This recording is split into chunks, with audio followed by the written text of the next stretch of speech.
Okay, do I go first this time? Okay. I think you do. So welcome everyone on this April European afternoon American morning. I'm emphasizing on April because, at least in my country, April is known as being the unpredictable month. Weather unpredictable, from very warm and sunny to rain and snow today. Very beautiful. And let me introduce myself.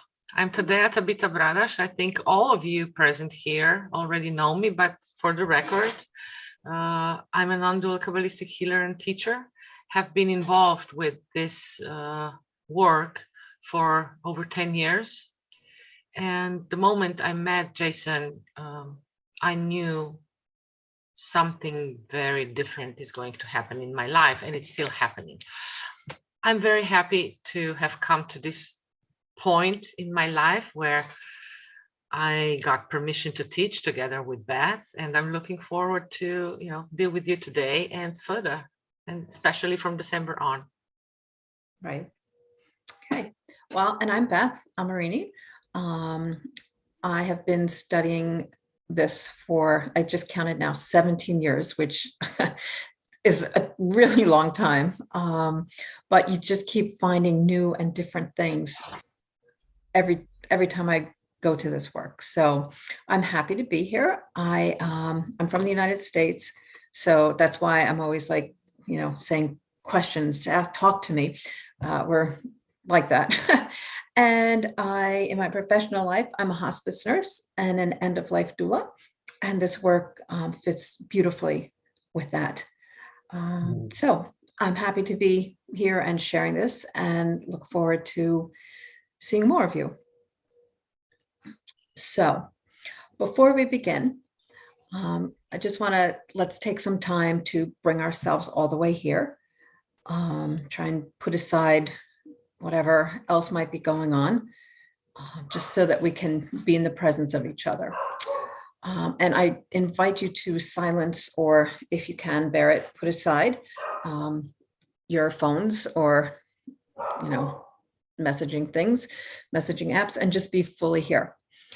And today we're going to do lectures, meditations, sharing. We're also going to finally teach the healing of immanence. So let's begin. Yeah, I would like to invite you to open your mics and share something if you feel like you want to. How was this month between our last meeting until today? Where are you? How are you? Anybody?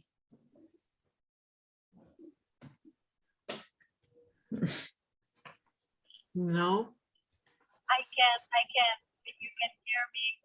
So from the last meeting, I feel I'm in a total new space and enjoying it. Still feeling a lot of heart expansion, or a lot of heart feeling really intensely.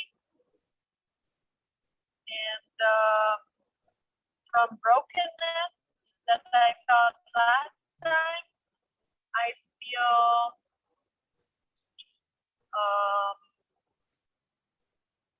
relief. Yeah. Good. I feel very grateful. Yeah, this is all that can happen at the same time. Like Brina said, heart opening, expansion, brokenness, release, everything's here. That's one of the qualities of non-dual space, of non-dual consciousness. Everything is allowed to exist. Anyone else? Sure, I'll go. I'm Irma, and I'm in the US on the East Coast. Happy to be here. It's been a busy month, and the work just keeps deepening. It just keeps getting deeper and deeper, which is wonderful and amazing and sometimes difficult. Mhm. All of the above. So happy to be here.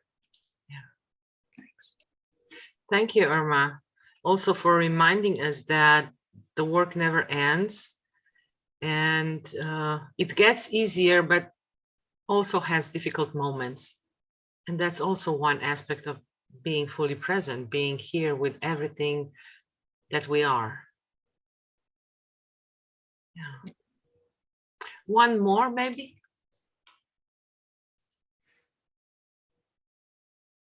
Nope.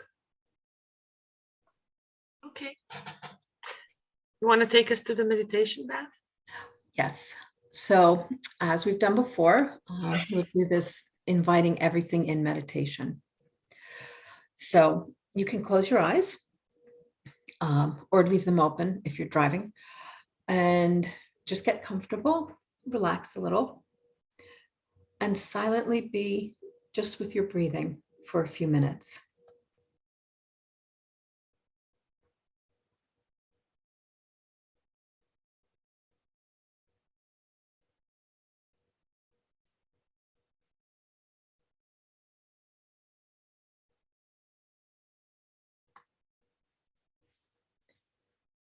Your intention in this meditation is to invite everything in, all the parts of yourself, the small, frightened parts, the courageous parts, the selfish parts, the devoted parts. Say to yourself, you, the selfish one, come in, be here. You, the one who forgets to be kind to yourself, come in, be here. You, the one who remembers God from time to time, please come in. Whatever comes into your mind or heart, whether it is some form of suffering or some insight, it does not matter. Simply recognize it and invite it in.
Now, gently bring yourself back to the room.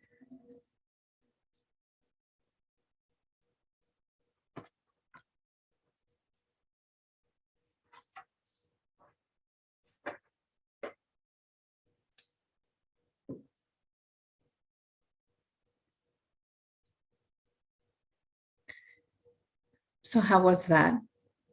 What are you feeling or thinking from this?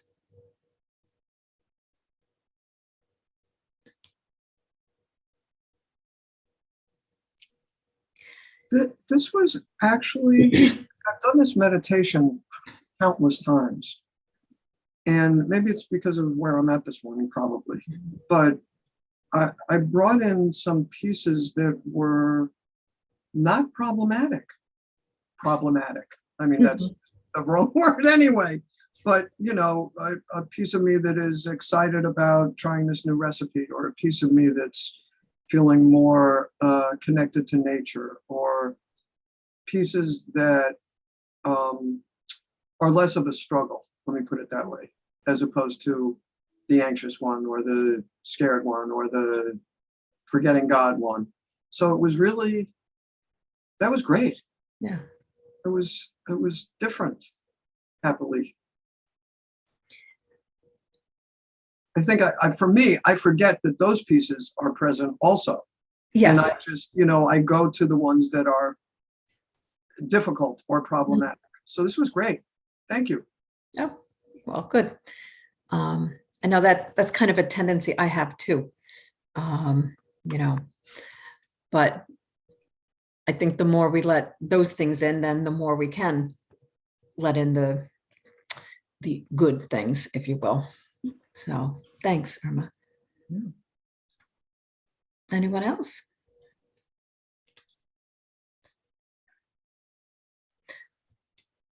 I will go. I have done this meditation also several times, and with similar experiences as Irma, but today something totally different happened. I couldn't really meditate. The thoughts kept coming in, like, oh, I didn't do this for my job, or oh, I forgot this. And then suddenly it just came to me that I could invite that Branka who hasn't done that part or forgot to do something. I'm inviting her, or the one who should be doing this or that.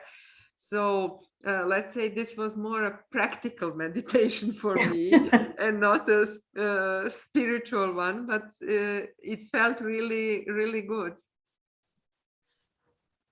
It's still spiritual. No, I'm joking, you know, in the jargon. Yeah, but we tend to label those experiences. Right. So, and it's important to be able to do that as well. So you can really bring everything to this, you know, so thank you. Thank you.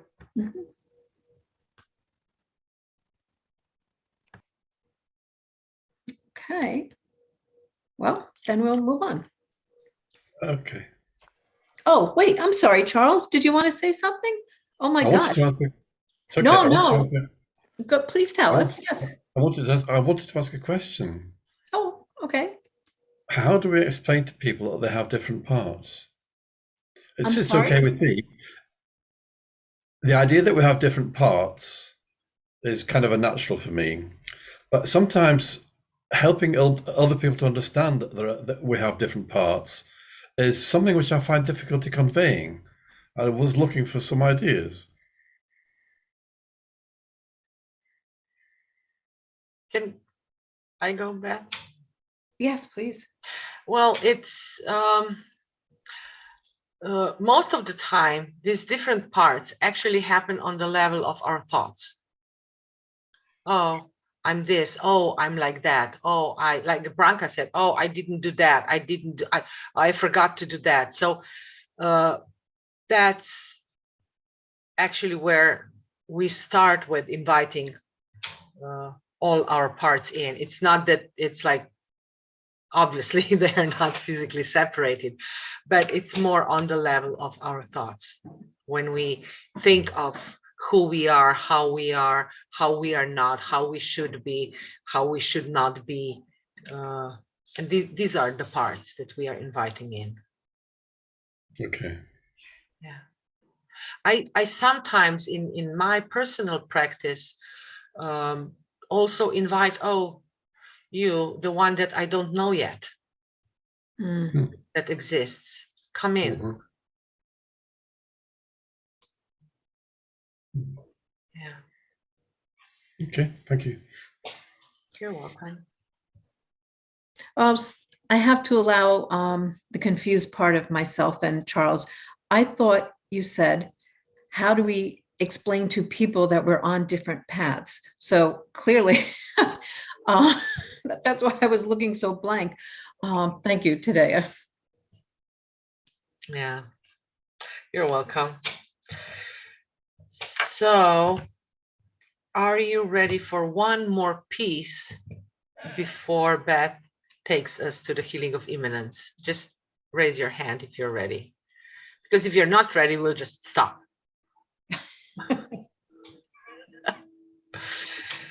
So I'm going to share with you some thoughts about prayers in Kabbalistic universes.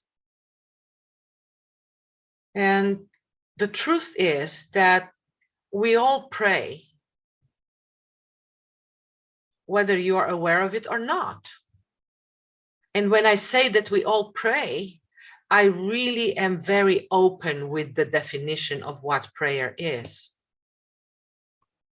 Let's say the prayer is an opportunity to experience the spiritual journey in action. And the thought of doing that a lot, sometimes daily, is actually very bold, and for me is somehow also comforting, because it doesn't split my life from my spiritual life so much anymore. At the same time, the prayer is an avenue, a vehicle, an opportunity to be with God, with life, with reality as it is. And the range of prayer can extend from repeating a thought in our head, like, oh, I'm going to do it, I'm going to do it, I'm going to be successful, yeah. And we might not even be aware of it. It's like, you know, when I'm driving to my work and I'm late, I can recall of going like, oh, I'm going to make it on time, I'm going to make it on time. And that is, in a way, a form of prayer. Or we can dedicate time and space with or without a body posture, with carefully chosen thoughts or words or goals. For example, we are sitting in a very specific posture and then we are repeating certain mantras. That kind of meditation and prayer is very known from, I don't know, Buddhism, but also Christianity, and all religions do have this. Today, we are going to talk about how different forms of prayers appear in different Kabbalistic universes. So I have a question for you. Since you have been through our introduction webinars, you have been present when I and Beth were lecturing about Kabbalistic universes. So my question is, what do you think, how does a prayer look like in Asiya? Because to understand a prayer in Asiya, we need to remember a few things about the Asiya world. So just open your mics and share with me, how does the world of Asiya looks like? What is typical for Asiya?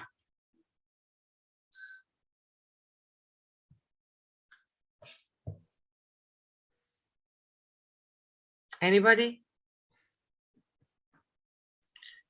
Don't be shy. You can't give me wrong answers.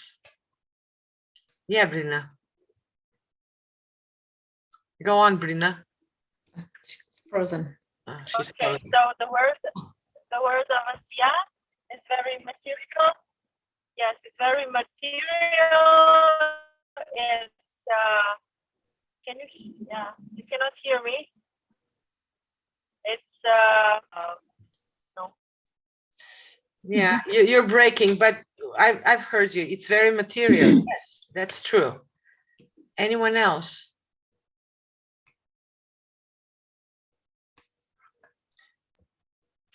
When I think of a prayer, what first pops on my mind is that traditionally people are asking God to give them something or to help them with something. So similar as Brina said, it's very materialistic. But then I always now, as I started learning the non-dualistic Kabbalistic healing, I always remember what you told us, that there are no two worlds, one with God and the other one without God. And this is actually the prayer where we are still split, and we think that we are missing something. So this is a sort of a state where God is not present, or God is not giving us something, and we have to do something in order to get it. Yes. Beautiful. Anyone else? What is typical for the world of Asiya? Because that will help us to understand the prayer in Asiya, which Branka already, made a step into that territory. There is a very little space for understanding, and it's a very short circuit of, when you don't think when you do something, you just do it, and then you go forward, you move forward. Yeah. Yeah, that's true. There's a lot of action, a lot of making, not much thinking why and how and whether yes or not. It's just, okay, there's a red light, hit the brake. Because the world of Asiya is also called the world of action and making. And we've heard already, it's the world most separated. There are no shades or ambiguity. All is very firmly something or its opposite. And opposites are very clearly defined. For a problem, we always have a solution in the Asiya. There's no inquiry about the problem, just searching for the solution. And in Asiya,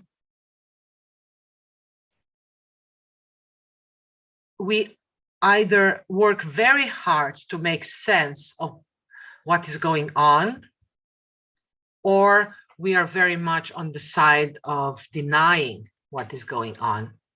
There's no space in between. And these basic functions of the Asiya world are going to take us into understanding of how the prayer in Asiya looks like.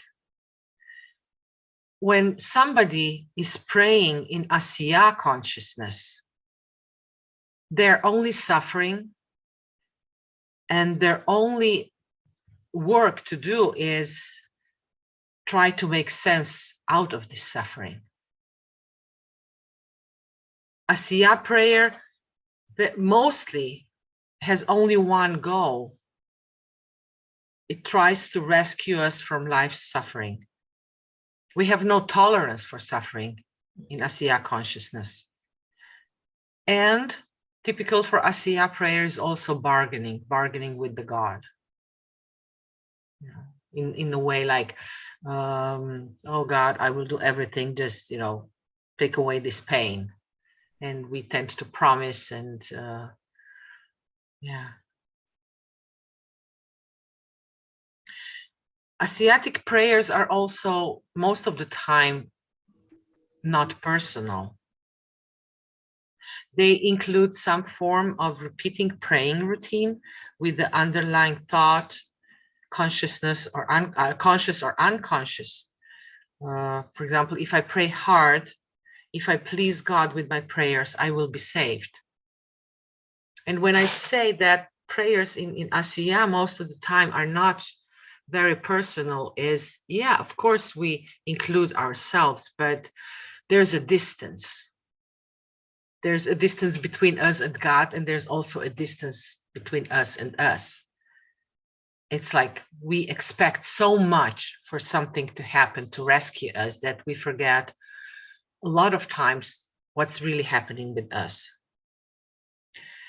Asiatic prayers have specific time dedicated for praying.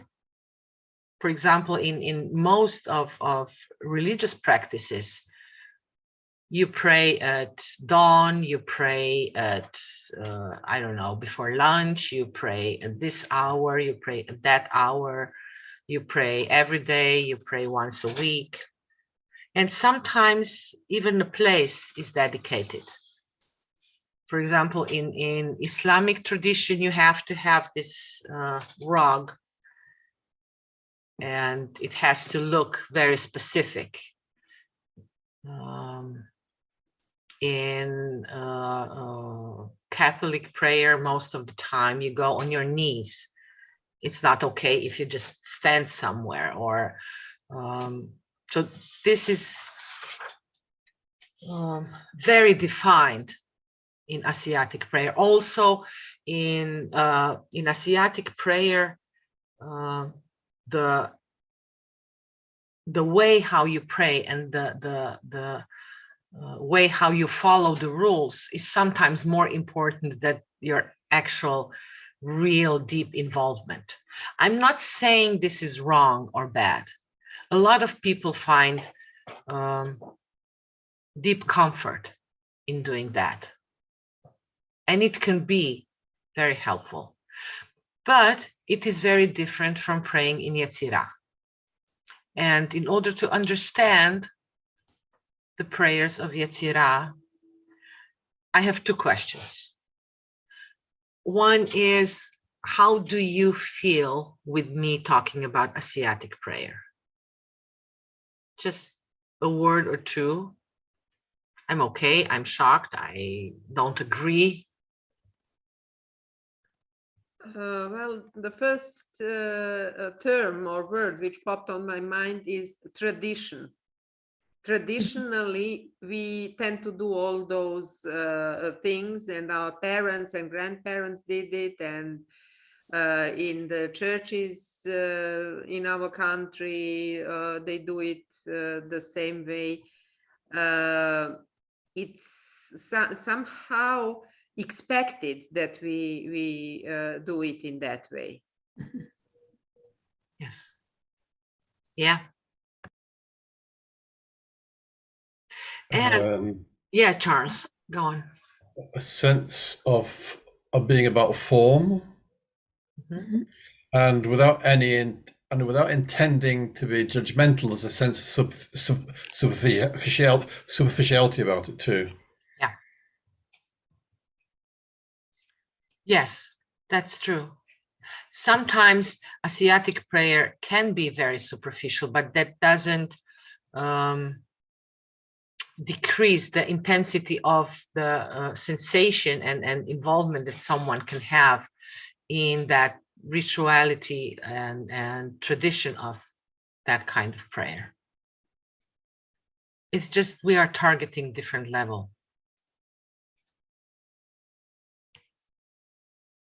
Okay, so to understand the prayer in Yetzirah, let us look again what the world of Yetzirah looks like. Can you tell me what's typical for Yetziratic consciousness?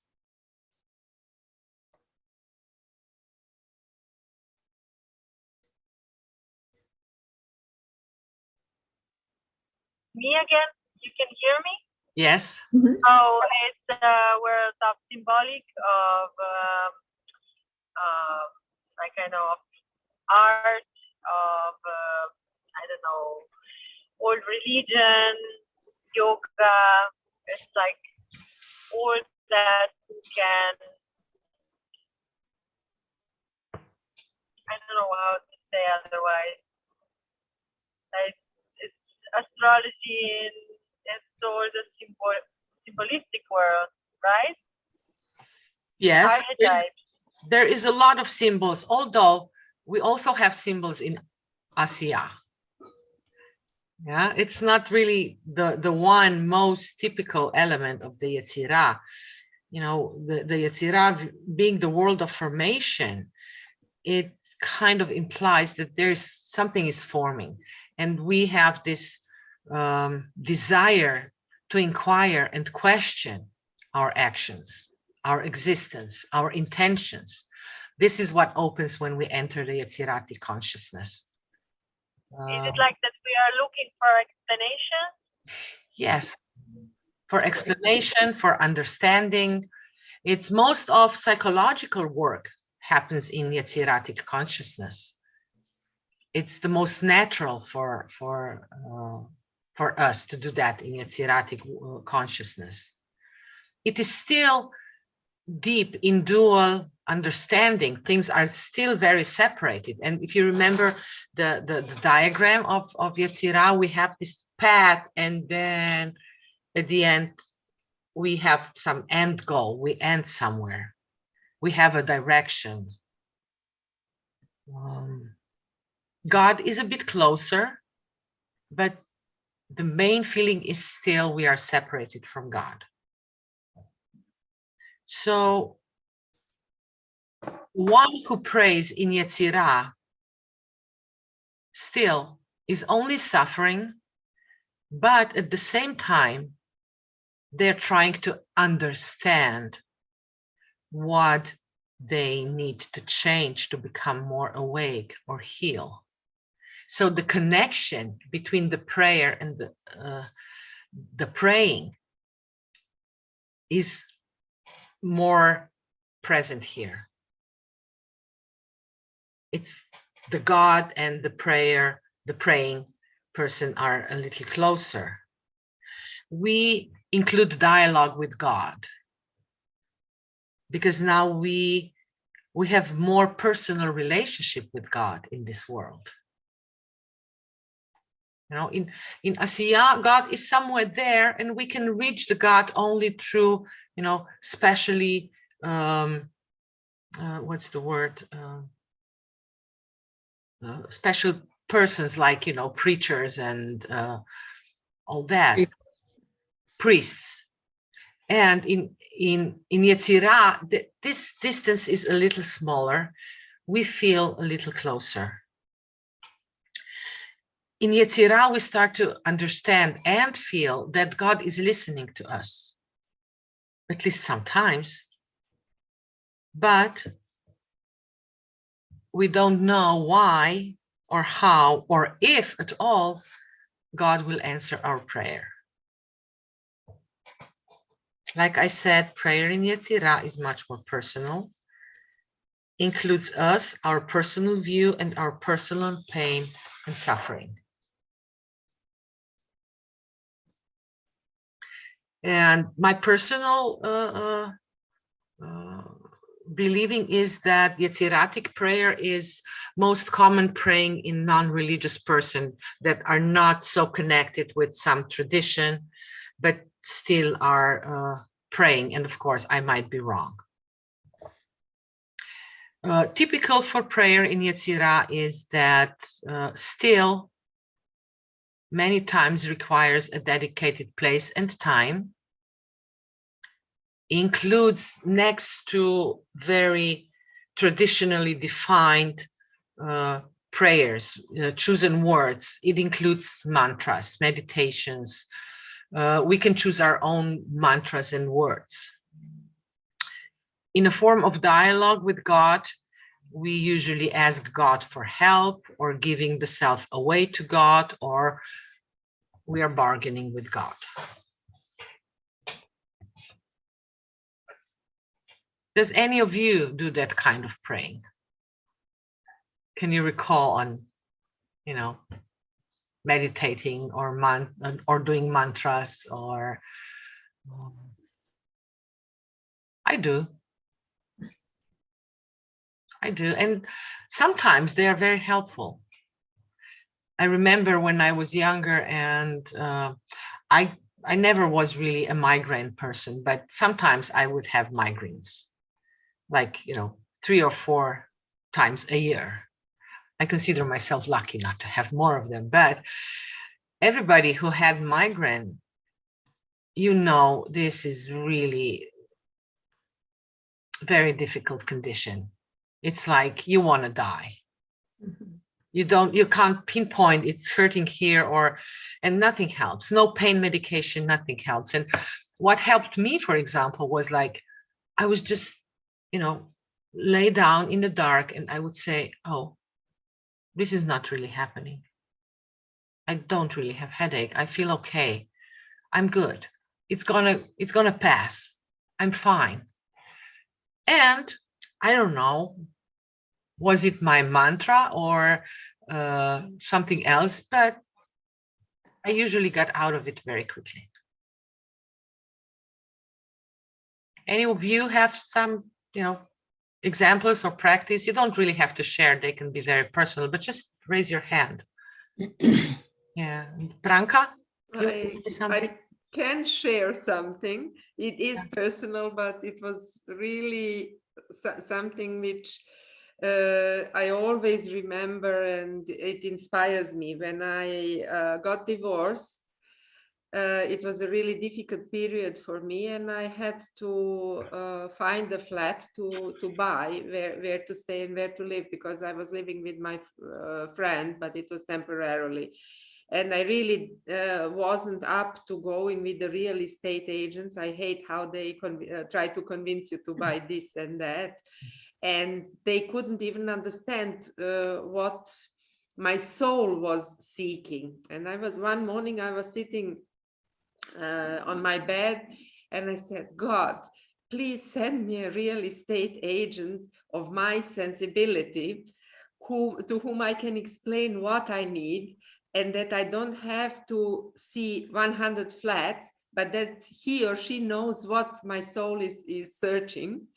And 1 week after that, at my yoga class where I attended, I was just telling somebody, oh, I have to find a flat, and I really need somebody who would understand me. And they said, but Nada from our group, she's a real estate agent. And I said, really? And she was not there. I rang her, and she organized me in 2 days 5 flats, and one of them was the flat which I bought. So it was perfect. And all the time we were talking about spirituality, about homeopathy, etc. So we were not even engaging in the subject of buying flats or the quality of flat, etc., etc. So it was so amazing, but I was, at my rock bottom at that time. Yeah, that sometimes helps. Being at the rock bottom, we stop complicating. But you've mentioned something very, very important, Branka, which is no matter whether we pray from the Asiatic, Yetziratic, or as we'll see later, Briatic consciousness, something changes in us. Something makes an invisible connection that wasn't there before. And I believe that this is why we sometimes pray very naturally and we don't think of it as a prayer. But I'd like to go on into the prayer in Bria. And before we continue, can you share with me whether you remember something?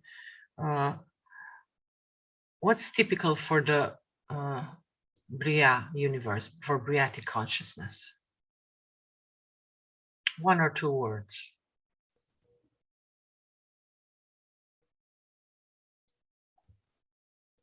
That we are one with God, that the separation has diminished, or it is blurred, that we can just feel that we are one with God, with the nature, and with everybody on this planet.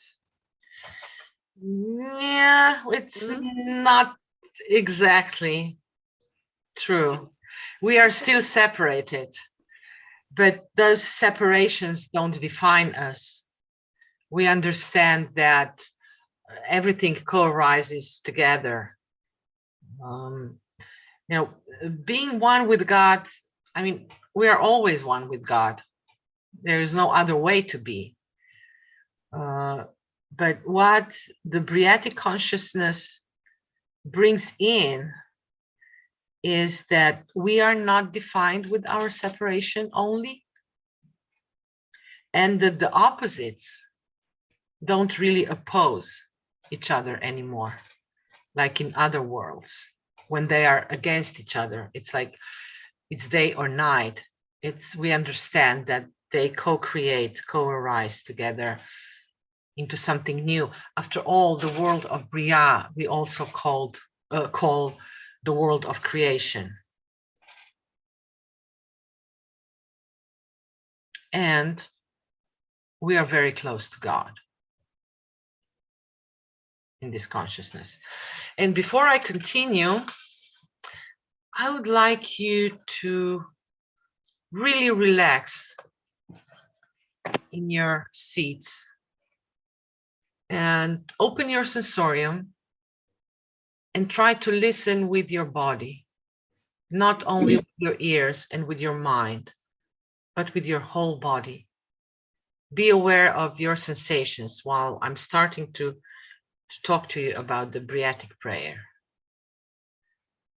Because Briatic prayer, we call also honest prayer, the most honest. Not that we were not honest if we pray in Asiya or Yetzirah.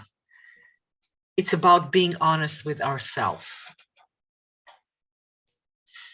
Because the one who prays in Bria allows themselves to be in relationship with whatever comes up within prayer, with no preconceived notions of what is allowed and what is not allowed in prayer. That's a huge shift from, being following certain tradition, sometimes in a very strict, even rigid way in Asiya. Carefully choose words in Yetzirah. Here, we are actually praying what is here from moment to moment.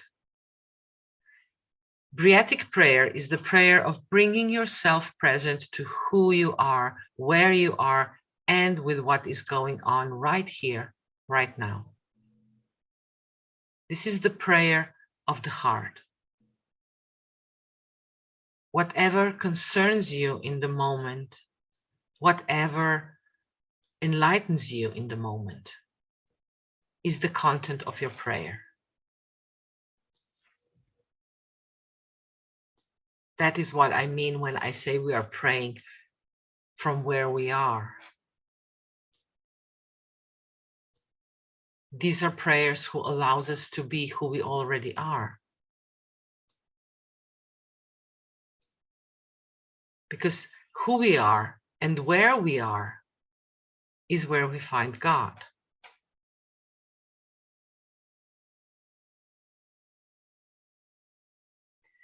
And since we pray from where we are, however we are, in the moment, Briatic prayer often takes us consciously through all the universes, from where we feel the most distance and separated from the God to the one where we feel the most connected and in relationship.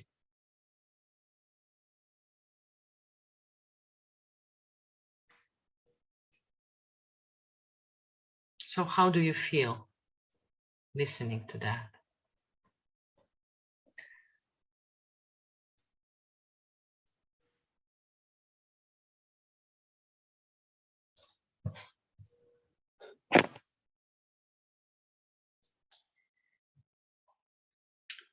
I had a sense of just dropping deeper. It was just a sense.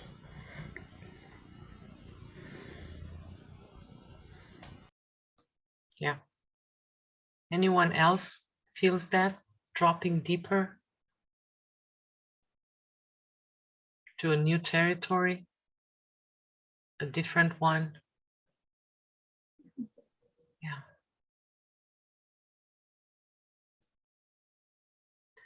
To pray from a non-dual perspective, from Briatic consciousness, is actually very simple. There are just two rules. You are honest with yourself and you sing. You don't talk, you sing. The melody is very important.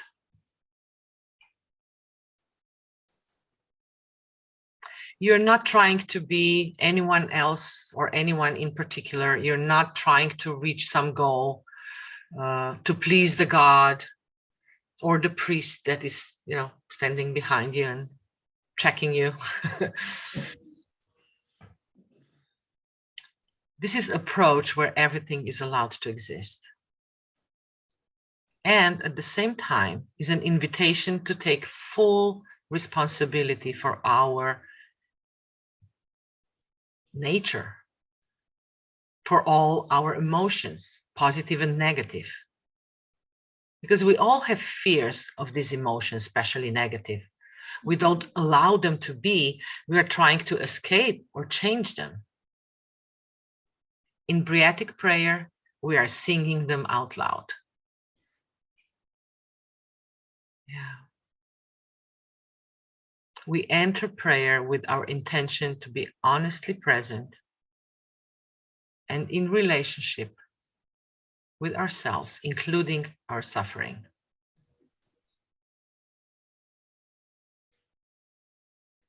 And you can start wherever you are. You can start with silence, with a song, or even with shortly speaking something.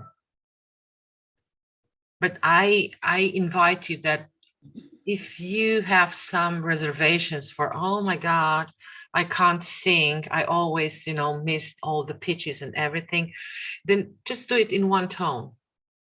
I'm going to do the Briatic prayer, but the vibrations, the resonance of your sound when you're singing is something completely different than talking. Mm-hmm. I remember this, there was one radio speaker in Slovenia that was first a very popular singer. And when I first heard him talking, I didn't recognize his voice. It was so different from him singing to him talking. And it's the same with you. The resonance of your voice is different. And when you do the Briatic prayer, you don't have to be concerned whether you are still in Bria or you jumped in Asiya or Yetzirah, because remember, the real Bria includes Yetzirah and Asiya. And as long as you're honestly present, all three universes are present. There's nothing to accomplish. There's no goal to attain. The only intention to be present is needed. And being in relationship with who you are as you are.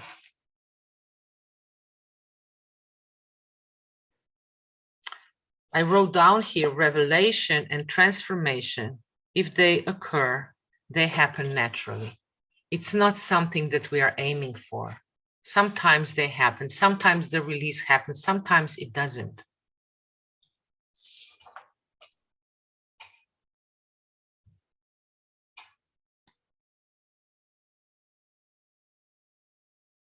And because you start Briatic prayer from wherever you are in that moment, a great mystery of life happens. Because when we honestly start from the place where we truly are, we automatically connect with God.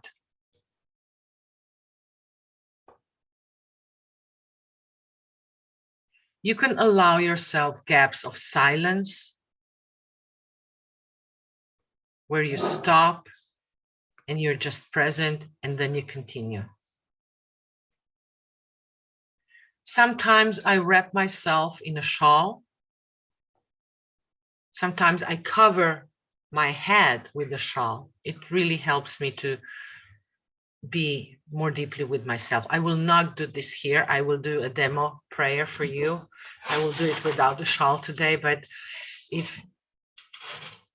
and sometimes I do it in the shower or in a bathtub.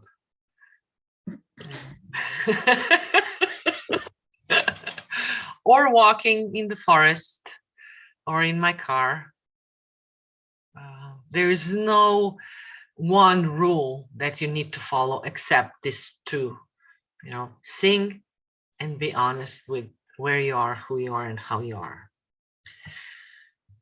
So I'd like to do a demo first, and then there will be some time for questions, and then I will ask you to practice. Okay?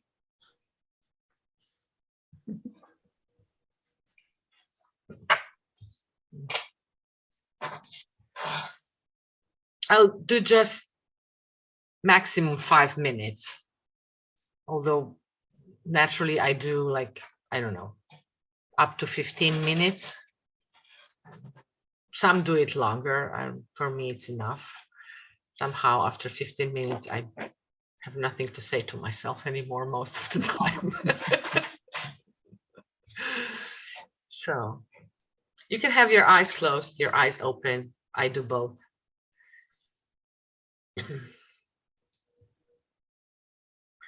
So I'm here doing this lecture about prayer, and I feel a bit anxious. I had a busy day, and I prepared very thoroughly, and still there is so many things that just happen, and I hope I'll handle them.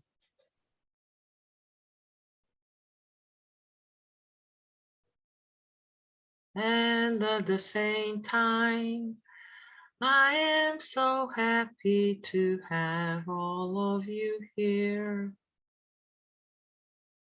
to be with you, especially Beth. I really love.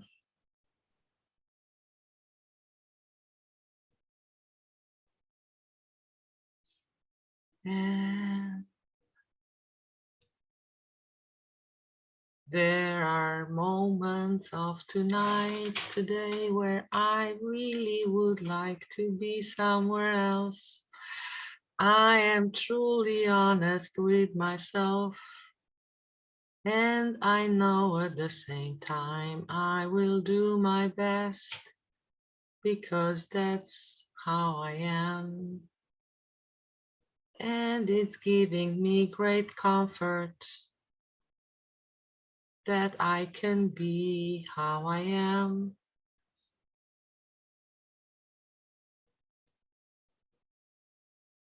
Ooh, and I love the sound of my voice, and I would just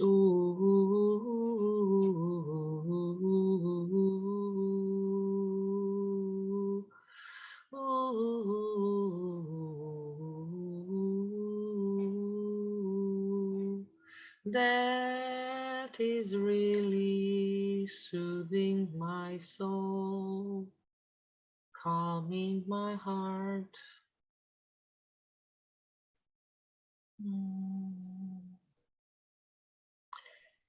Helping me do this prayer in front of the world.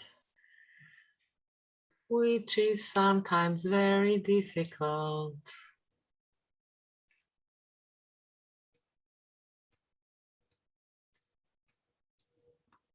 Oh, yes. Oh, yes.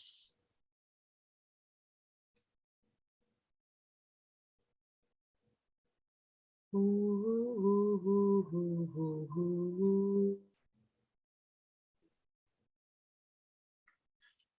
And at the same time, I am wondering why not more people is here.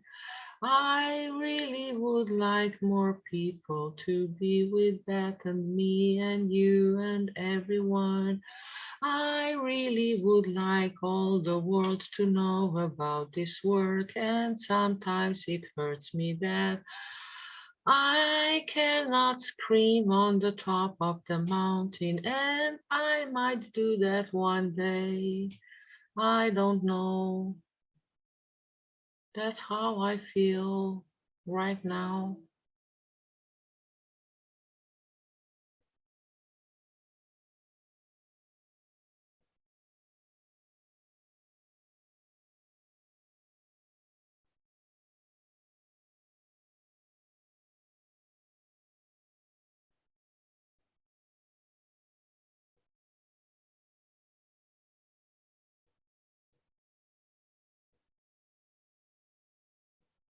And I am always amazed by this prayer.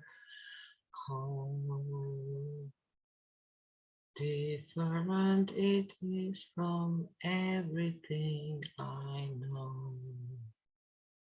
And how it calms me down and helps me be with what I am.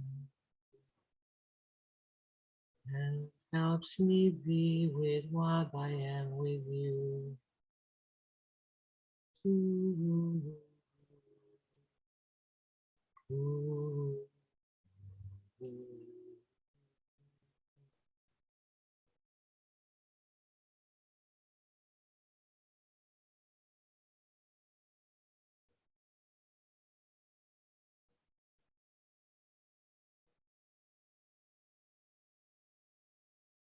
So,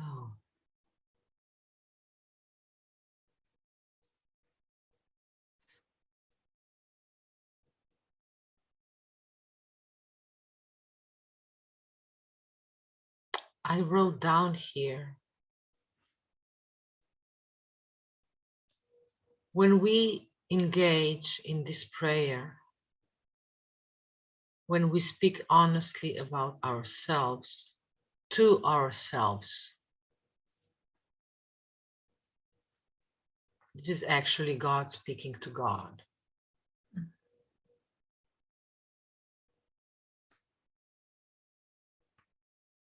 And it always really deeply touches me.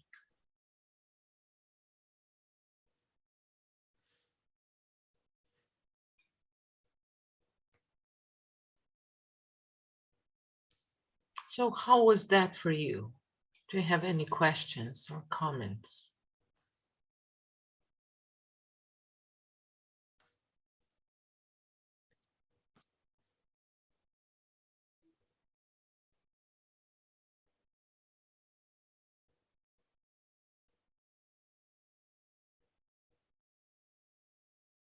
Yeah. I think silence speaks here, huh, Beth? Mm-hmm. Yeah. It's actually the moment I don't really want you to ask anything. To be honest. But I would like to keep this moment captured, and I would like to invite you to do a short practice. You can, I mean, definitely not just you can, definitely leave your mics closed. And I will give you like 4 to 5 minutes and do this practice. for yourself in the privacy of your home. And then I will ring some nice sounds on my phone to bring you back. Okay? Okay.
bring yourself slowly back to this room.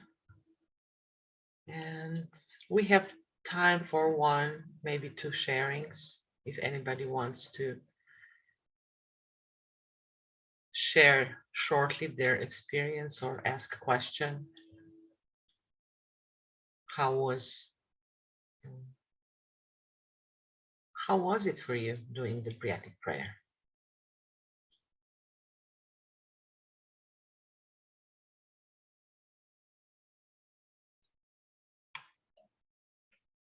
This is one of my favorite practices.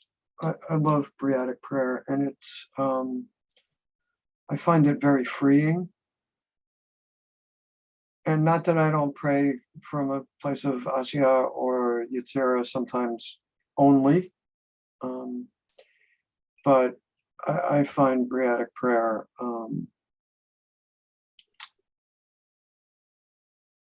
really beautiful and settling. Mm-hmm. And I think one of the things that I sometimes forget to do and have been reminded of is when I'm doing Briatic prayer is to also stop and listen and see if anything's coming back. Yes. Sometimes it does, sometimes not, but to also stop and listen. Yeah. Thank you, Irma. Anyone else wants to say a word or two? For some of you, this was the first time. Some of you have done this Briatic prayer with me already.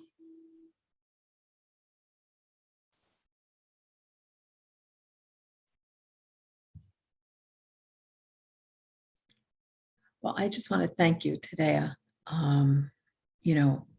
for being that vulnerable and honest and beautiful.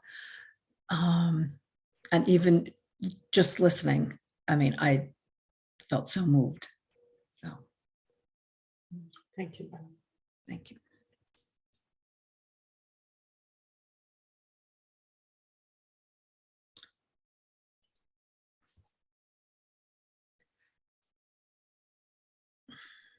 Okay. Hey. Anybody has questions or wants to share?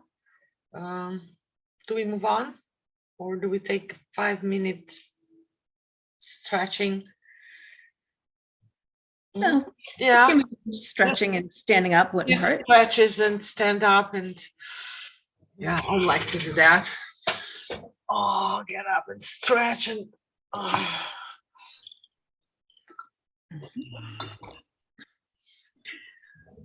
oh yeah, maybe yawn a little. That really helps.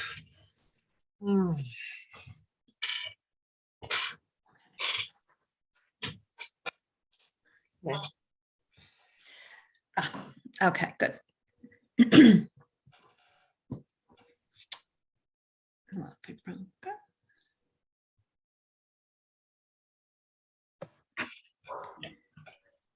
All right.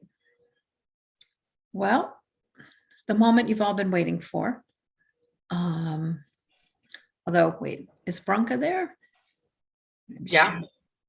Yeah. Yeah. Okay. So we've learned a few things, explored new concepts and ways of looking at ourselves and the world, and experienced some Bria. And now we're ready to learn one of the non-dual Kabbalistic healing created by Jason. And this one is called the healing of immanence. And as today I did before, I just want to encourage you sort of relax and let your body be open, and try and listen more with your body and your heart and feel what it is that I'm saying. Because sometimes we can get lost a little bit in the words, and sometimes they're not always as important as they seem. So just bring yourself there to that spot.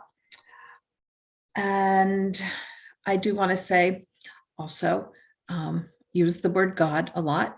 If that's a problem, just substitute whatever works for you. So, immanence is a word that we don't hear very often.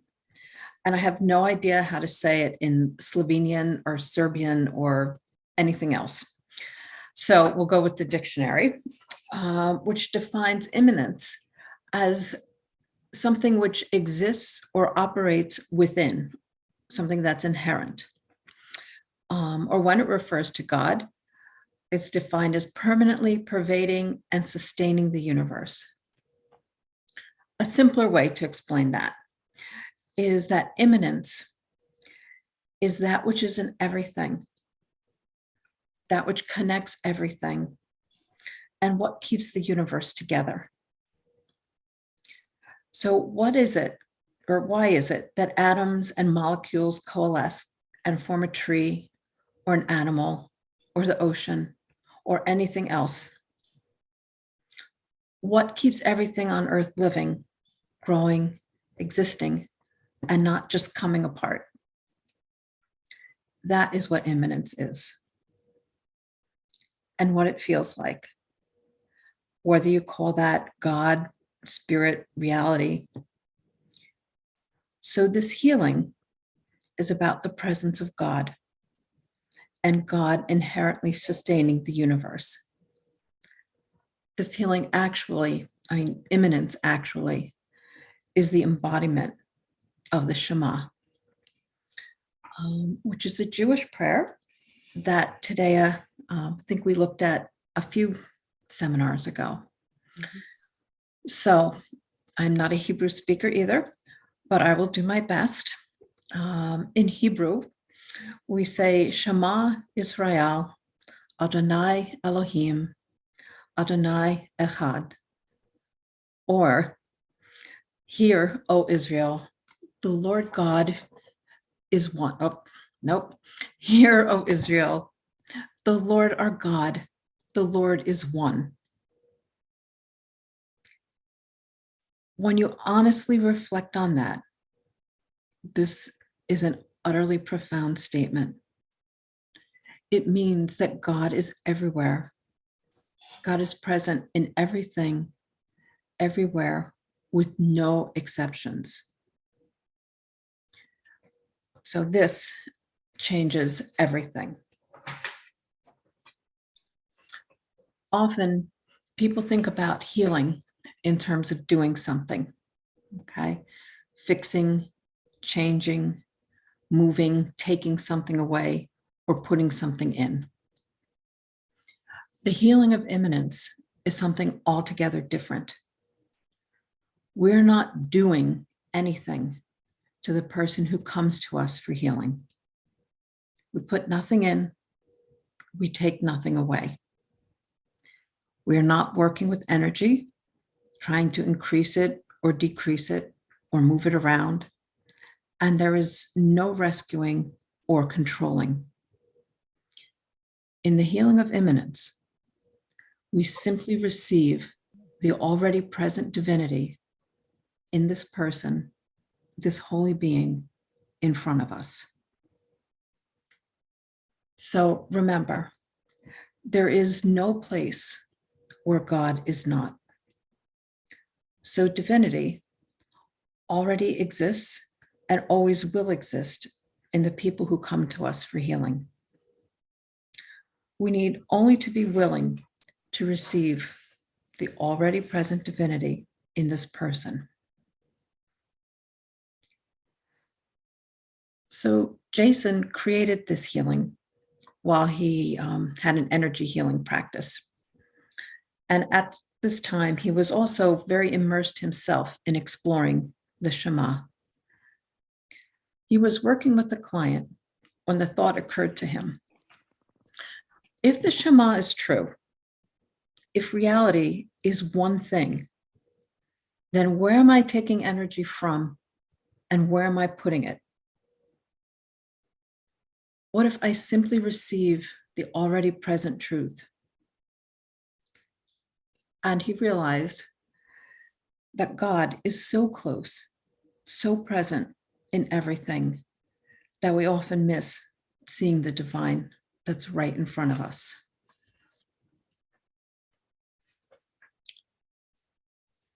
The healing of immanence is an experience of being in the non-dual state, which includes both oneness and separateness, meaning that during it, both the healer and the client are healed. So generally, around this time, somebody thinks something along the lines of, you must need a big open heart to do this work, or you must have must need some sort of magical spiritual abilities. No, you do not. You do not need to be bigger than you are, and you do not need to make the healing bigger than it is. Remember, Kabbalah means to receive or to be open to what is. And all this healing requires of us is willingness. Willingness to receive what is already present, and willingness to experience this level of intimacy with reality. You participate in the truth of the moment and allow what is here to be here. The healing of immanence actually turns the idea of healing upside down.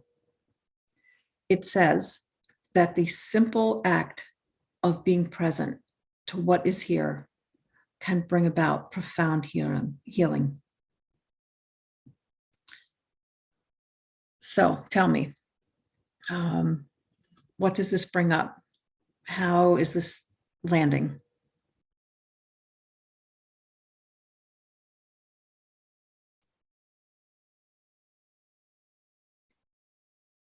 All right, easier question.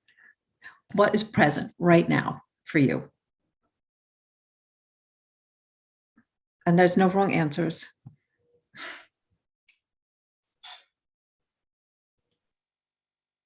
Relaxation, warmth. Okay. For me, actually, a totally empty mind. Oh. But in a good sense, you know, empty of all the rushing thoughts and the judgments and inner discussion, what's always goes, or most of the time goes on in my mind. Mm-hmm. Now it was totally blank and light colored. Okay, thank you. For me, stillness. Mm-hmm. Okay, thank you. So there is something very profound here. And right now, I am going to demonstrate with Tadea how to do the healing. And again, just encourage you to be open and to listen and feel with your whole body. And there's no need to write anything down because there'll be time for questions after this demonstration. Just really be fully here. So Tadea is my client, and I'm going to take just a little bit of time to connect with her, be in relationship with her, because that is really the heart of all of our healings. And then we'll begin. So Tadea, hi. Hi. Are you ready for this? Are you? Yes, I am. Actually, I'm really looking forward to it, you know, because it has been a really full day for me. Yeah, sure. Right. This is the second class you're teaching today. Yes. It turned out that we couldn't move one of my other teachings to a different date because, you know, next weekend is Easter weekend, and before that people couldn't gather, in person, and I really wanted them to come in person. I didn't want to do one more session on Zoom. And yeah, but it was a really good day, and I'm really happy to be here, and I'm really happy to get healed. Okay. So if we were doing this in my office, I'd have Tadea, if she was comfortable to do so, just lie down, like on a massage table. And I would ask her permission to place my hands on her shoulder and on her knee, if she's comfortable with that. Touching somebody is obviously not necessary because, I'm healing her from New Jersey all the way to Slovenia. But if we're doing it in person, that's how we'll do it. And if she's with me and she doesn't feel comfortable, she can just do as you're doing, sitting in a chair, being comfortable, and you can have your eyes open or closed, whatever works. So when we're settled, I will then close my eyes and I will say to myself, I receive the already present divinity in this person. Now, you see that I didn't say, I receive the already present divinity in Tadea. I said, in this person. And this is because divinity is not limited to Tadea or to anyone else. So I will do this, hold this state for about 5 to 7 minutes. And if I get distracted, I'll simply return to that statement. So what I'm going to do just for purposes of demonstration is speak out loud and let you know what is going on in my mind as I do this. Okay. So today, are you ready?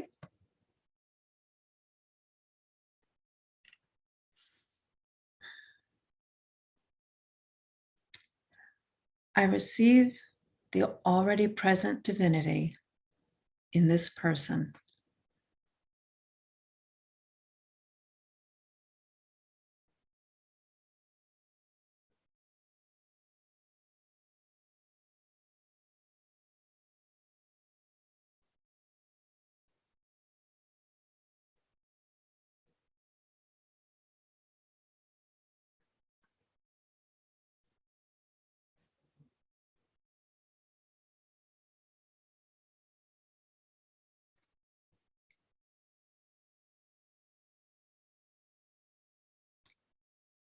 And I feel my mind wander a little bit. And I just come back. I receive the already present divinity in this person.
I find myself wondering what I'm going to cook for dinner tonight.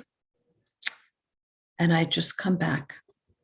I receive the already present divinity in this person.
And just now, it feels as though I'm finished. And so I come back.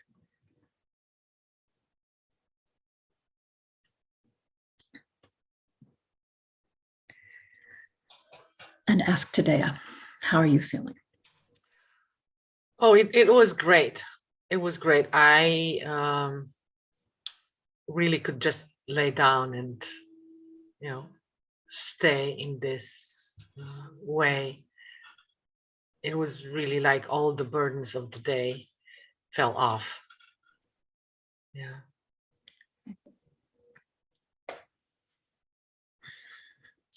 Okay. So tell me, what questions do you have? How is this feeling?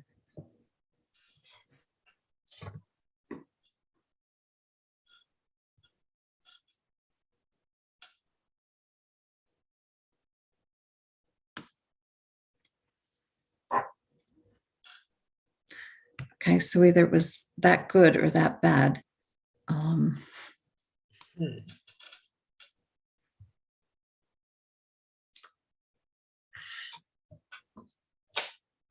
Do you want to try it first and then have questions? Or Branka, you opened your mic. Yes, I was just wondering, in real life, so if you treat a patient at your practice, do you speak out loudly, or everything is done in silence, and this was just for demonstration purposes? Yes. When you're with your client, you're silent. I just wanted to let you guys know, how it feels and how it's normal to sometimes wander. And even distant healing, you do it in silence. Yes. But what happens then with the client? Because the client's mind is also wandering. Do you have any instructions for the client, or he or she is free to do whatever comes? That's the best part about being a client, is that, yes, you are free to do whatever. And sometimes people, have all kinds of different responses. They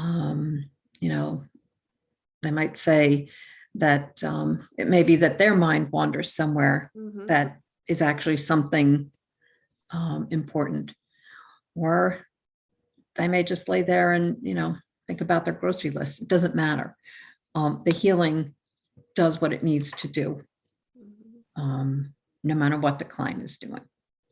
And if they have the urge to move, to get up or whatever, how do you treat that, or how do you cope with it?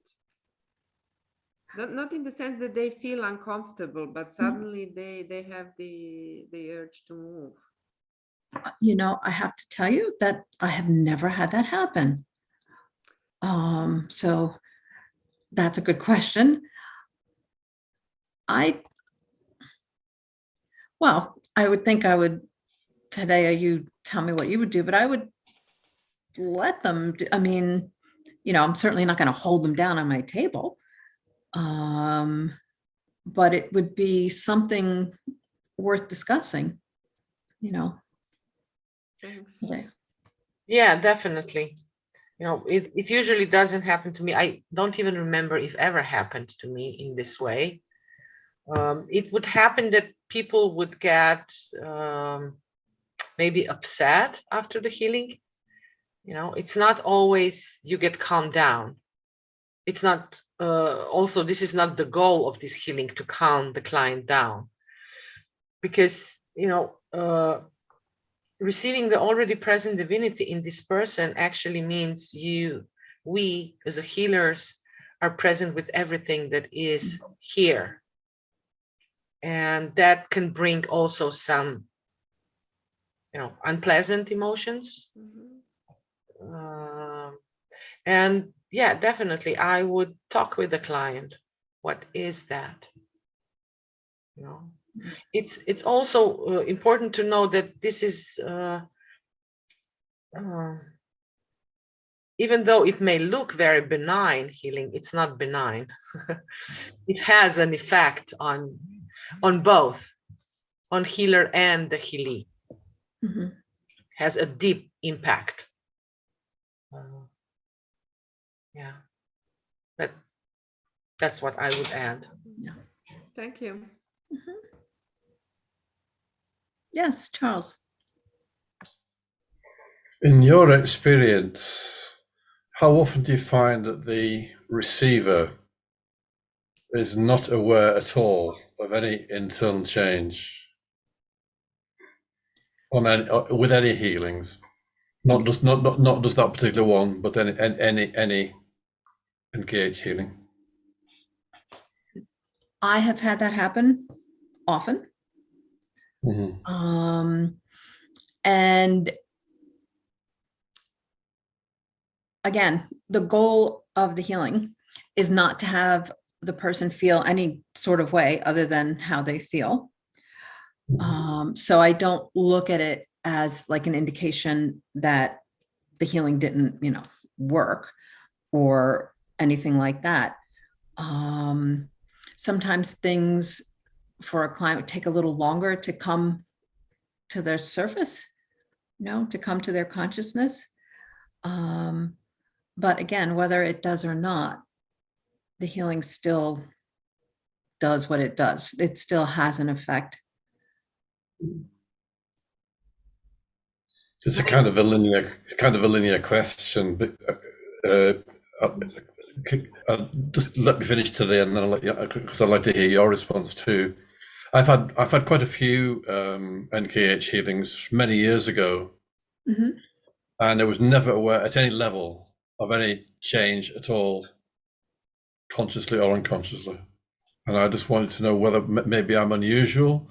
I trusted that something was happening, simply because I trusted the person doing it.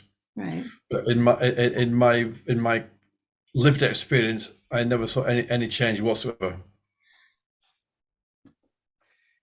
Can I answer? Yes. That? There's a couple of things here that need to be highlighted. One of them is that because I know, Charles, that you are an energy healer.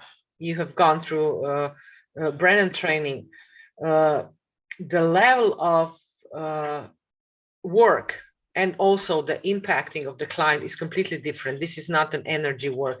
With energy work, you would get a lot more immediate reactions or responses because you are interacting with a lot more, a lot lower frequencies and that are closer to people. Also, in energy healing, many times a lot of emotions are present. Here, we are working actually on a much higher vibrations, on the vibrations of the pure consciousness. And like Beth said, sometimes it takes time for a person to realize that something had changed in their life. In my practice, and I'm seeing a lot of clients per week, only a few report back immediately that they had some energy or emotional sensation that they perceived as change or shift happen. The most that I received as a feedback, if any, is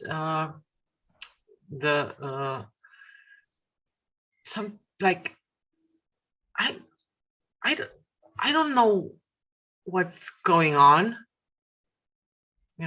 feeling that something might be different, like you said, trusting that something has been shifting, but can't really grab it or point it with the finger.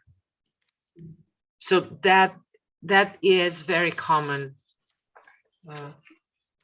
reaction.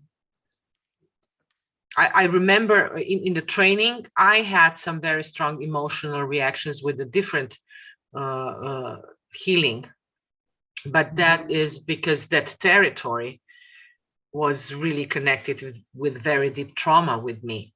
Mhm. The one that I never really touched before suddenly opened. But that's very unusual. That's very unusual. Also, in my practice, someone with that constitution and presenting complaint, I would never do that healing. But in the training, we were all in the same thing, and I had a lot of help. But it's very unusual to have strong emotion reactions. Sometimes people cry on my table, and many times they cannot tell me why. It's just something that happens. But most of the time is the experience like you had. Okay, I received the healing, so what? Let's move on. Yeah. Yeah. That's always been my experience with an NKH healing. No, nothing even, not even weeks later, nothing nebulous, nothing at all. I could say, oh, that may be different. Nothing at all. But just to go back to the energy healing, I never felt anything during energy healing apart from relaxation. Oh. I never felt as though nothing ever changed inside me as a result of any energy healing I've received at all. After 4 years of Brennan school, I never had any benefit from it, ostensibly. That's not to say I didn't. I was never aware of it. Yeah. So this is very important information for you, because that it goes in the direction that looks like that's the way how you interact with the world, with the self, which is very, very unique. Like, each of us has this. Yeah. Yes, Branka. I have one more question now. Sorry, Charles, did you finish? I did, thank you, Branka. Yes, yeah, no, that's great, thank you. Now, Daria, as you explained how it felt when you were undergoing that treatment during the seminar, and then you mentioned that you would never apply this treatment to a person with such a trauma. Is there any way how we could know when or to which person or for which problem to actually use this healing of immanence? I know that it is complicated, and it's maybe a secret of trade. But is there a feeling in you when you say, aha, now this would be the best thing to do for this person? So it's not a secret, but it does take a while to learn, because we have a diagnostic process that we actually use and go through that helps to choose which healing to use for whom and when. So. Yeah, and I can I add something here, Beth? Yes. It's couple of things. Definitely don't try to do this healing to anyone in attempts to save them from their pain or suffering or problems that they are going through right now, because that is not how it works. It will only open the territory where you might get into trouble, because you maybe you want to help your friend, you want to ease their pain, and you do this healing, and because healing actually opens the territory for everything being allowed to exist, it may not actually calm that person down, and you'll get disappointed, and it's your intention behind why you want to do the healing to someone is as important as the healing itself. And like Beth said, this is one of the things that we learn in the 4-year process. And it's the art of diagnostic process. But Jason published this healing in his book, so it's somebody can buy his book, read it, and then do this healing to someone. And it's not that you can do any harm. It's just, it's how the world and the non-duality works. It's like, if you have some ideas and intentions and that you are not aware, this healing might bring them up. Mhm. And that sometimes can be unpleasant. I got it. I got it. So at least I know when not. Yeah, that's a And lot. that's a lot. Yes. Yeah. Thank you.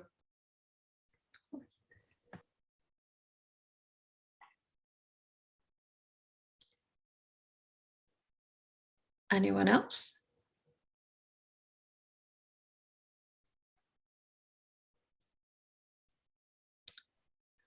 Okay. So who's ready to try this?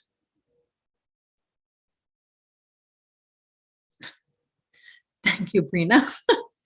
Just Brina? Okay. So what we'll do now, and it's a little tricky because of the whole Zoom thing, but we'll put you into, a breakout room, and we'll put up on the chat, I guess, so that you know what it is to do, what you have to say.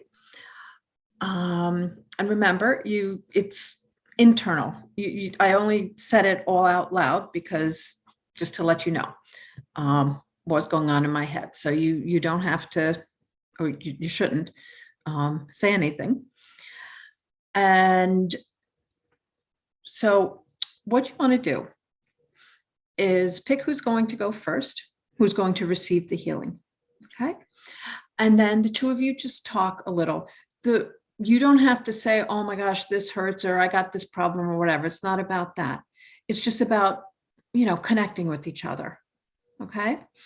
And then, so you give yourself a minute or two to do that. And then you do the healing. And, I would say, give yourselves maybe 3 to 4 minutes for that. And today, I guess you're the tech person. I don't know, how will we let them know when it's time to switch? Because this is. Yeah, I would say, if you have about 10 minutes to one round, so a little talk, a healing, and if you finish with the healing before I send you a message, now switch, you can talk a little more. So after approximately 10 minutes, I will send you a message to your breakout room. Now it's time to switch. And then you change who is the healee and who is the healer. And then at the end, I will ask you to come out of the breakout room. Okay, so I don't need a breakup room. I have Urosh here, so. Okay. Okay. Good. Good. And I will now assign.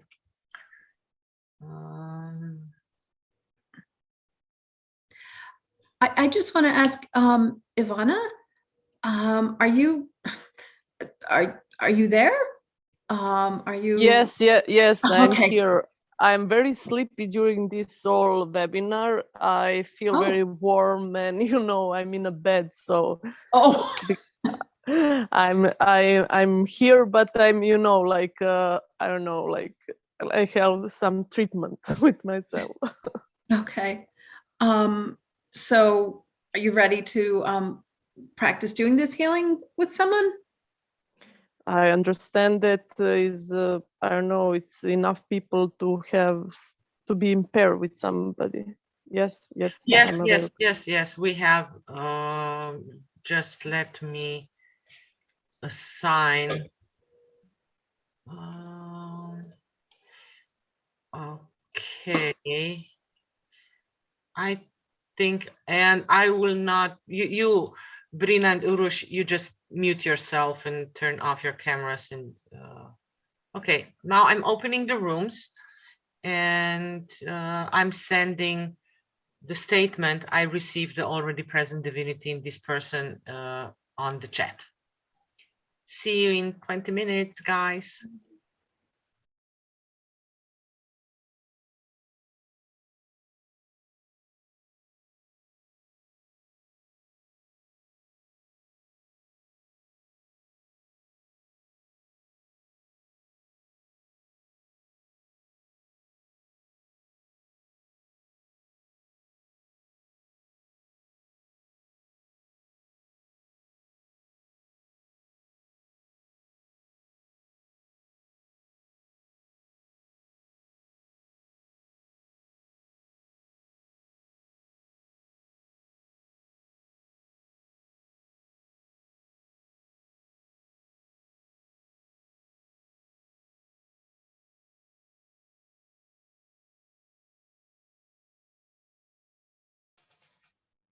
Hey, are we all back? Yeah, I think we are all back. Yeah.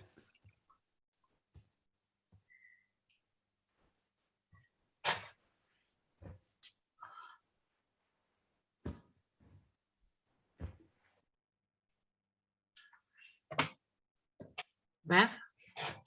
Yes. Yeah, they are all back. Oh, sorry. So, how was that?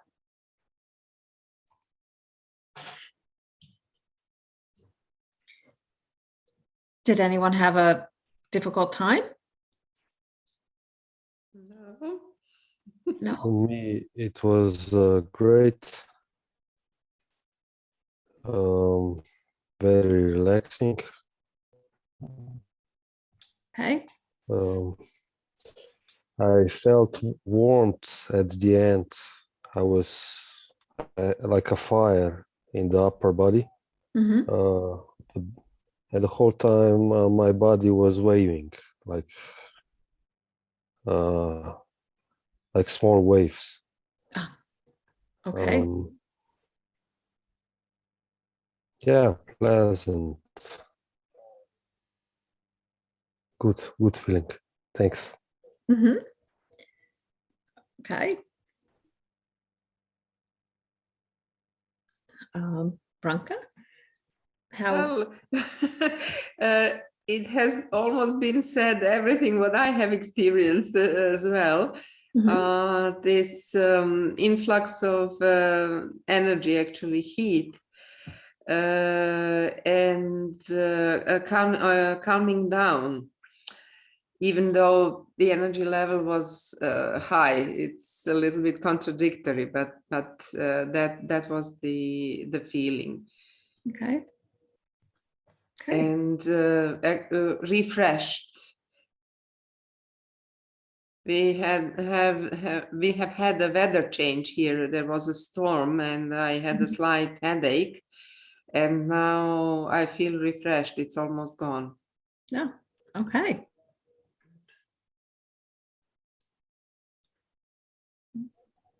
Rena? Yeah, for me, it was really interesting when I was receiving. I felt there is no physical body. It was just like a feeling of empty space, like a vastness space. Like I couldn't really feel the body. That's really interesting. And my body started on the left side to be very intense, something physical sensations, but hard to say how. Like just intensity on the upper body, but on the left side, very, very different from the way I feel normally. Okay. And when I was receiving the healing, I felt just very peaceful, relaxed, and the mind was just trying to say something and observing. But mostly what I remember was this deep relaxation and peacefulness. Yes, that. Okay. Great. Charles, how was this for you?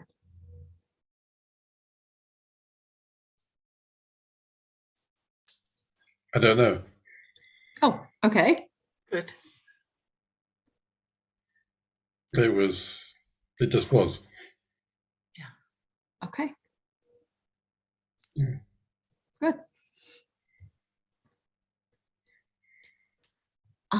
Ivana? Oh, I'm not sleepy anymore. Some kind of Branka wake me up. Actually, I'm still very warm.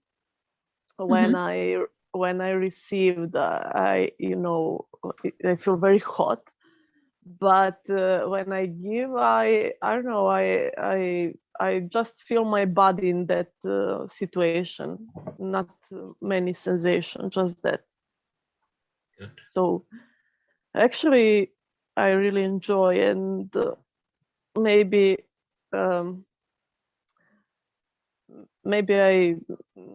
I stop to worry about what I very feel warm all day.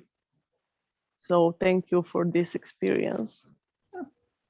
Well, I guess you would thank Branka. But yes, thanks to Branka. Thanks to Branka. Yes. And both of you actually, because all this session, webinar was very so intensive for me probably. And thanks. Oh, well, you're welcome. It's a joy, really. Yes. And I'm so sorry. I do not know how to pronounce your name. And I'm afraid to even try. Loise, but you can call it short Loise. Or Luis in English. Luis. Oh, okay. That's very easy. Thank you. So how was it for you? Oh, actually, it was really interesting because to be with someone just in silence, and I somehow felt this warmth, warm feeling, but sometimes I try to push it away because it reminded me how actually disconnected I am with people I live with. And it reminded me also how close I can be with someone and feel this feeling. That you don't have to talk all the time. Right. Be more intimate with someone. So yes, that's why I try to push it away because I'm not used to this so much. Yeah. Yes. Yeah, and it can be intense or over what. Yeah, it's definitely like a level of intimacy that we often don't experience. So yeah, it makes sense to feel that way. So, well, today. Yeah, I just, I'm so touched with everything that you said and how every one of you really was present now after the healing, bringing themselves as they are, as you are in this moment to this setting. It's just, I have tears in my eye, tears of joy of having witnessing this moment, having this privilege to see you, each and every one of you.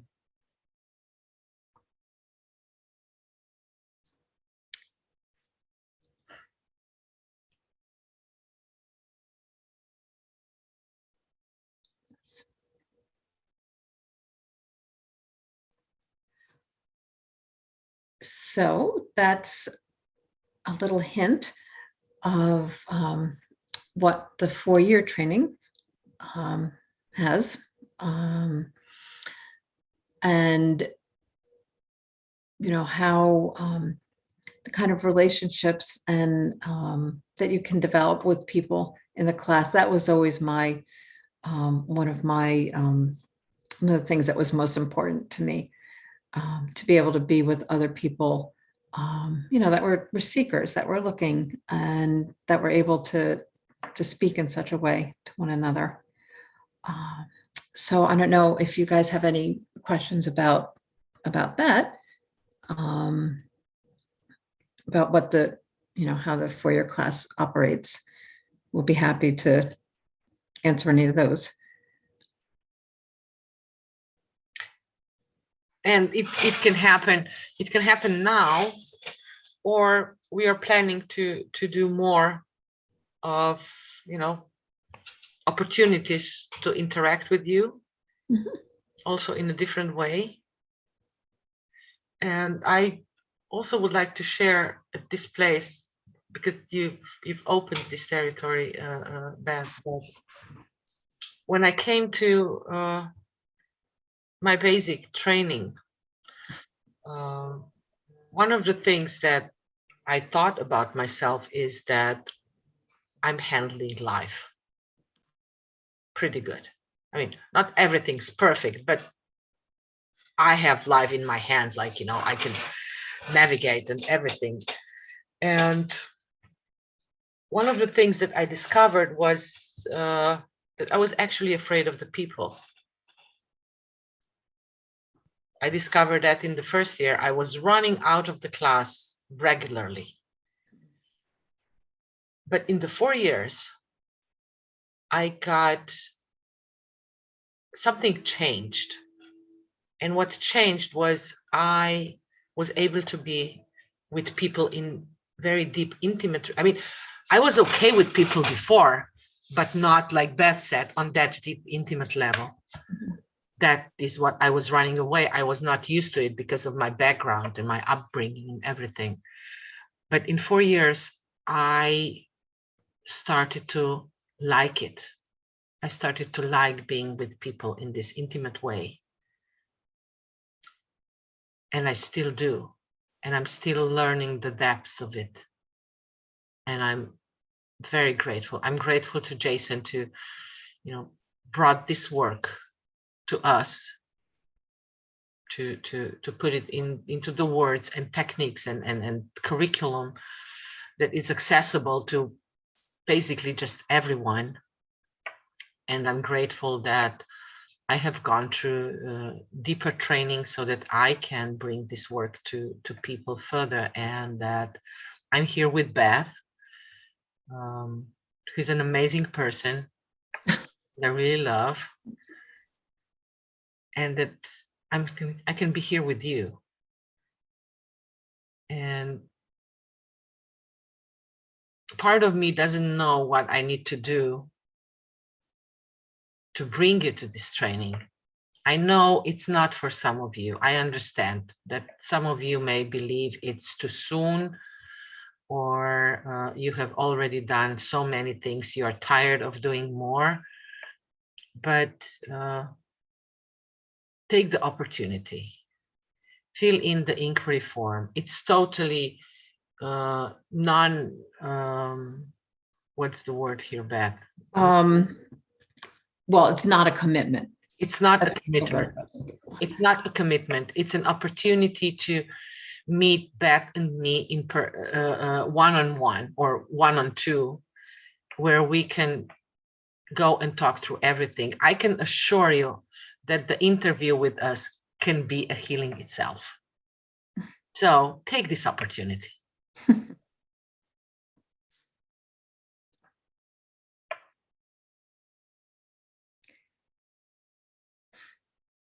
Okay. Well, this has been lovely. I've really enjoyed, meeting you all and being with you for these webinars. And today and I'll have more things to come. So I hope to see you then, and hope to speak with you. Thank you. Thank you very much. Thanks, Beth. For Thanks everything. today. Thanks, everybody. Thank you. Okay. Thank you. Thank you. Bye. Bye. Bye-bye. Bye. Bye.